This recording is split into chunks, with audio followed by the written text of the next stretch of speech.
What be up there, YouTube? Yeah, okay. You're probably saying, who is this guy? Well, my name's Vapor Phil. Just like it says on the T-shirt. Vapor Phil. That's me. And I thought I would come here to YouTube and just try to dispel some myths and rumors about what's going around about vaping. I mean, vaping's getting pretty popular now. And there's a lot of talk going on about vaping. Is it good or is it bad? And I'm here to give you. This is going to be like a three-part series. That I'm going to do, and it's going to be the history of vaping, and it's going to be the history of vaping 1, 2, and 3. Okay, and I'm going to just do a few minutes here. I don't have a whole lot of time because I keep pretty busy. Vapor Phil be busy. But one rumor going around about vaping is, when, people say, I mean, a lot of you people, you probably started vaping, like, I don't know, probably, 2000, it started coming here to the United States, 2007, 2008, kind of, and a lot of you people might be think you're on the ground floor of vaping, and saying, "Oh my God, I was doing the electric cigarette back in 2008." Well, I'm here to tell you, I was doing electric cigarette. First time I ever puffed or I vaped was like 1961. Yeah, you heard that right. 1961, people. Yeah, I was born in 52. 61, I was like 9 years old. That's the first time I ever vaped. And I'll tell you a little but about that. Okay. Yeah, I just noticed. Okay, I'm sorry. I just noticed that things were a little not on the kilter there for the first couple minutes there of my video presentation. But okay, we're back to normal video now. Okay, and see, what was I talking about? Oh yeah, I was going to tell you a little bit about the history of vaping there, about 1961. Yeah, well, a buddy of mine, in '61, I was born in '52. Okay, in '61, I was like 9 years old. And a buddy of mine, we used to hang out together. Shit, we ran together. We played ball together. We chummed together. We were best buds. And his name was Gilly. We called him Gilly. His last name was Gilbert. But we called him Gilly for short. Among other things. But I mean, me and Gilly, like I said, we ran together. Shit, we were in the Boy Scouts together. Me and Gilly, my God, we were tight, back then. We were buds, man. We were tight. I mean, shit, we ran together. We drank our first beer together. Smoked our first cigarette together. Hell, we stole our first car together. Me and Gilly. It shows you how tight we were. I mean, we used to get in trouble and shit all the time. Like kids did. But anyhow, he had a cousin. His cousin lived in this town. And his cousin, his name was Herbert, and it was Herbert Gilbert, all right? And he's the guy who came up with the electric cigarette, and me and Gilly, we used to go on over to Herbert's house, or called him Herbie. We used to go on over there. He was like 30, 31 years old, and we used to run on over there, and shit, he was doing that shit in his garage, that Herbert Gilbert, man, Herbie.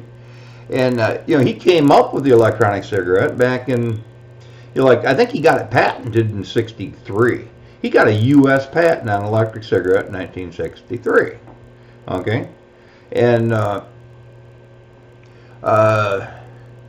me and Gilly, we'd run on over there, and like I said, I had my first vape when I was like 9. It was like in '61, '62. Yeah, it was. Of course, it wasn't nothing like it is nowadays. I mean, geez.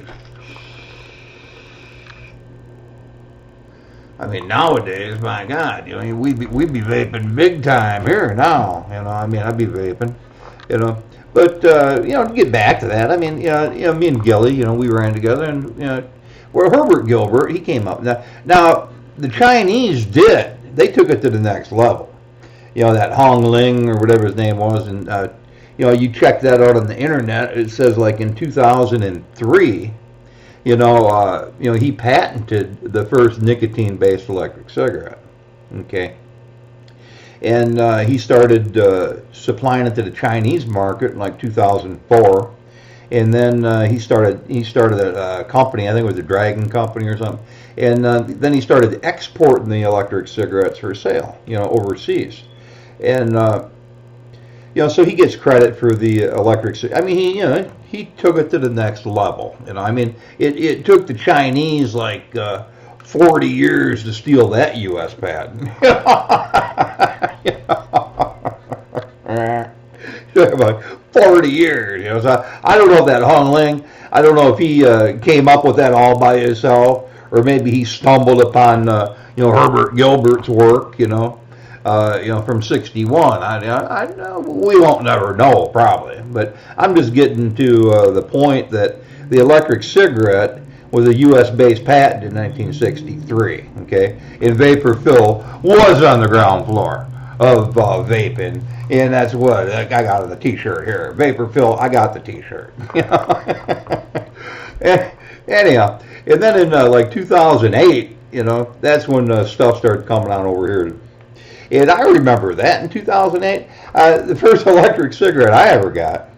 Right, it came in a little pack, and it had a little like 90 milliamp battery, and it screwed into the pack, and the pack plugged into the wall, and it was a 3-part deal. You had an atomizer, and then you had a filter, and the filter held the liquid, okay? And then you'd take that filter, and that would go over top of the atomizer, and then those two pieces would screw onto the battery, and then you would puff on that bad boy, and it was a micro switch in that battery, and when you puffed on it, then it would turn the battery on, and there you go. I mean, it would heat up the atomizer, which would take that liquid from the filter. It would wick into the atomizer from the filter, and then would turn it into vapor. And that was the first electric cigarette that with nicotine that I did here in the States, and it was like 2008. I think it was around July 2008. I ordered that off the internet, and I thought, man, this is great, and that kind of got me interested into electric cigarettes. I was smoking like a pack and a half a day. I kind of went from Marlboro to Newport. It didn't matter. I was just smoking. I kind of loved smoking. Vapor Phil boy back then, he was puffing. I puffed on them cigarettes. Shit, like when I went out to the club and I'm out partying, and hell, I'd go through a whole damn pack of cigarettes one night, drinking beer, shooting pool, love playing pool, boo, boo, boo. I got my stroking son bitch. I like that game. And, but then, what happened is, that, oh man, that battery, shit, the last 20 minutes, you'd be puffing. That didn't work out. So then what happened? The next evolution of electric cigarette, you people may have, if you were vaping back in 2008, 2009, you probably what would they call it? They called it was the 510, and that was by Joytech, the Joy 510 they called it, and that was kind of like the big deal. I mean, they had different electronic cigarettes back then. I mean, they started coming out with, they had like 180 milliamp battery, which that was okay. It lasted a little bit longer, but it was still 3-piece. They didn't come to the cartomizer where they actually put the atomizer in the cartridge, and then they called it a cartomizer. But before that, they were all 3-piece, people. I mean, the Enjoy was a 3-piece unit, I mean, all of the electric circuits were 3-piece. You had an atomizer, you had the filter that contained the liquid, and then those two things went together. You screwed it onto the battery, and then you would vape, And a lot of you people don't even remember that because you weren't even vaping back then. You probably think, oh, the cartomizer, Well, the cartomizer, that was the next evolution, So after the cartomizer, Well, then they started coming out with, these people were complaining. They were saying, well, damn, that 180 milliamp battery, that ain't cutting it. It just ain't lasting long enough. You start vaping a lot. I mean, hell, that ain't lasting. So what they did is they came out with 280 milliamp battery. Okay, you can't satisfy people. So they came out with a 280 milliamp battery, and then the filter with the cartomizer, they came out with what they call a mega filter. Okay, the regular cartomizer that held like what was that? I think it was like 0.8, 0.9 milliliter of liquid. And then when they came out with the mega cartomizer, the mega held like 1.2 milliliters. So you got a little bit more than a milliliter of liquid, which was, then they would say that was equivalent to a pack and a half of cigarettes. That's where that got from. They said, oh, well, that's equivalent to a pack and a half. You people want to know where that came from? Vapor Phil knows all this shit. Okay. When they start talking about milligrams of nicotine, like they say, you're vaping, let's say 24 milligram. Okay. Well, when they measure the milligram of nicotine, when they start talking about electric cigarettes, when they say 24 milligram, they mean it's 24 milligram in 1 milliliter of liquid. Okay, so 24 milligram is in 1 milliliter of liquid. How many drops in a milliliter? Well, I don't know. It depends on how you measure that, but like between 20 and 35 drops of liquid into a milliliter. Now, if let's say you were smoking a Marlboro cigarette, a Marlboro cigarette is, they say, is like each cigarette has like 1.2 milligram of nicotine per cigarette. Okay, so in 20 cigarettes, in a complete pack of cigarettes, you have like 24 milligram of nicotine in a pack of cigarettes. Okay, now if you have 24 milligram in 1 milliliter,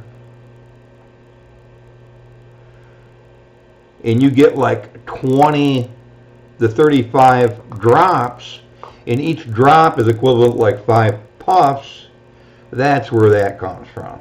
You're getting, because in a normal cigarette, you get, you think you get a lot of puffs, but I'm here to tell you, if you sit there and you're puffing on that cigarette, you're going to get 5 to 7 decent drags off that sucker, and you're putting that bad boy out. So when they start talking about like that's 1.2 milliliter of liquid, and they say that's equivalent to like a pack and a half of cigarettes, they're just kind of determining how many puffs you're going to get per drop, and then there's 1.2 milliliters, you got like 24 milligram, so they're just equivalent. They're saying, well, you get like 200 puffs. That would be if you got that's how they're figuring that shit out. Okay, it's like they say in a 10 milliliter bottle of liquid, they say that's equivalent to a carton of cigarettes, and that's why they're saying that, because 1 milliliter they're saying is equivalent to a pack of cigarettes. I mean, they're saying 1 milliliter is equivalent to a pack of cigarettes, and a carton of cigarettes you're getting 10 packs. So they say a bottle of 10 milliliter. Is that right or wrong? I don't know. I'm just telling you what the deal is and how they figure that out. Okay, or how they try to figure that out. If there's any questions, you can just post them if I'm not real clear on this. But I tell you, I've been around this for an awful long time. Vapor Phil don't play around.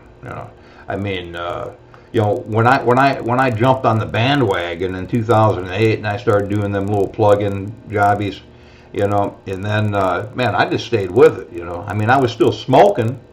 I mean, I've been tobacco free now. Okay, now we're talking. This is 2015. In old Vapor Phil, I've been tobacco free for almost 5 years now. Okay, I haven't had a cigarette in like 5 years. And that's a little while. Okay, but at first, I mean, well, we're still talking. That's like 2010. Since I had it, and I started vaping in 2000. It took me like 2 years to transition. From smoking to electrics. I mean, I slowed up, I mean, when I started doing electrics, I was smoking pack and a half, 2 packs a day sometimes, Then when I started the electrics and I slowed up, a pack of cigarettes was lasting me, a couple days, I was only smoking a half a pack a day because I was, on vaping, And then it would transition a little bit farther, I'd get another newer one, that vapes a little bit better, provides a little bit more vapor. You get a little bit more, I'd up my nicotine a little bit. Now that helped me out, When I upped my nicotine, I went up to, I was doing 18 and I went to 24. Shit, when I started doing 36, oh my God. And I got a t-shirt that says I vape 48, Let me tell you, that used to get me up in the morning. I'd put a couple of drops of 48 on my shit, boy. I'd take a couple of hits of that bad boy, and I was up, all right? Nicotine's kind of a stimulant, and you be vaping 48, it's not your all-day vape, let me tell you. If you people ever gone for a couple, you try to quit smoking, you go for a couple days, and you don't have, you're tobacco free for a couple days, and then all of a sudden you break down and say, oh shit, I gotta have a cigarette, and you light up that first cigarette, you take a couple of hits, and you know how you get that nicotine head rush, when that nicotine finally hits you, and it don't take long. I mean, that nicotine gets in your bloodstream, and it's up to the brain in like just a matter of seconds. From the time you puff it till the time it gets, it only takes a couple seconds. I'm here to tell you. But if you're vaping 48, you live in that zip code, okay? You live there, Yeah, that's your mailing address, from here on out, when you be vaping 48. So I don't recommend it as an all-day vape, But if you want, and I wouldn't, and you people that are doing the drippers and the RDAs, don't even think about it, okay? They'll be calling 911 on your ass, When you're doing the dripping in the newer ones, I mean, you're talking, 2-3 milligram, 4 milligram, some of you diehards, might be doing 6 milligram, but I'm telling you, when you start getting the vape, like here, I'm doing this sub-ohm here, I'm doing this, this is what is this? Well, no, I got my temperature control on. This is a 0.14 ohm, and I'd be vaping this at 44 watts, okay?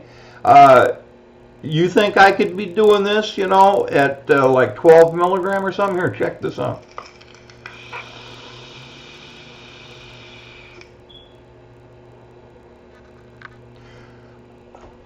I mean, you think I could, be vaping like that? I mean, this is like 3 milligram, okay?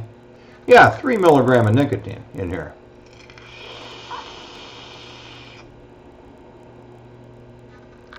Yeah, 3 milligram of nicotine, people. I mean, back when I was doing the, the 180 milliamp battery, and I was doing the cartomizers and shit, I mean, we're talking, you get a little bit of vape like this. I mean, and that's a lot of vape. I mean, you get a little.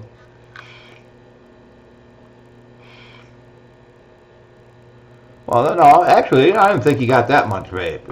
Let me slow this up a little bit. Let me do a little tiny hit, a little puff.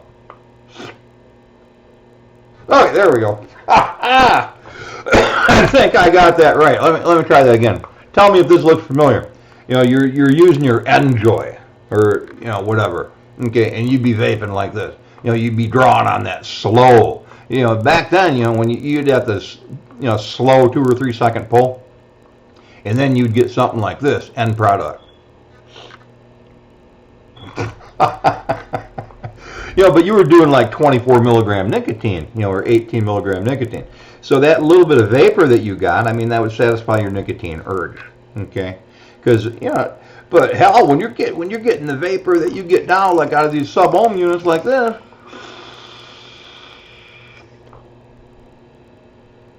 when you're getting that kind of vapor, you can't be doing no 18 or 24 milligram of nicotine, brother. Let me tell you, because you're getting 6 times the amount of vapor. We're talking volume here, buddy. You know, we're getting a massive vapor. So, we got to be cutting that down to like 3 milligram or 2 milligram. So we be posers. All we were looking for, we're getting our nicotine. But we're just posers. We want to see that cloud. We be the cloud chasers. Which is fun. I like the cloud, and I like the temperature control. But now we fast forwarded way into the history of vaping here. I was talking earlier. I'm just taking baby steps. Coming up through the history. Now I'm getting ahead of myself. I'm gonna have to check my liquid, see what I be vaping. Let's see what Vapor Phil is putting in his shit. I don't know.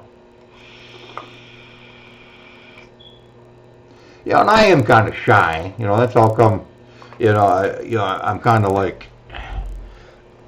Vapor Phil is. I'm kind of real. I kind of keep myself. I don't really.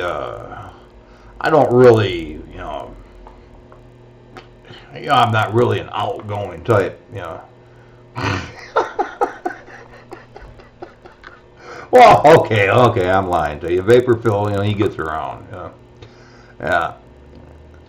Shit, I forgot where I was at. No, somebody's gonna have to, send me an instant message and tell me where the hell are you? That wouldn't work though, because I'm recording this. You can send me all the instant messages you want, but it's too late. The shit's already out.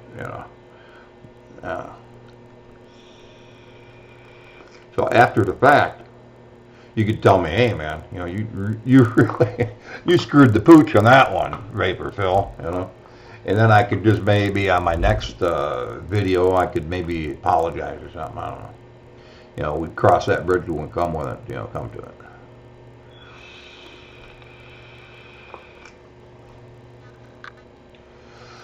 Okay, people. So I just don't know what to say here now about all of this.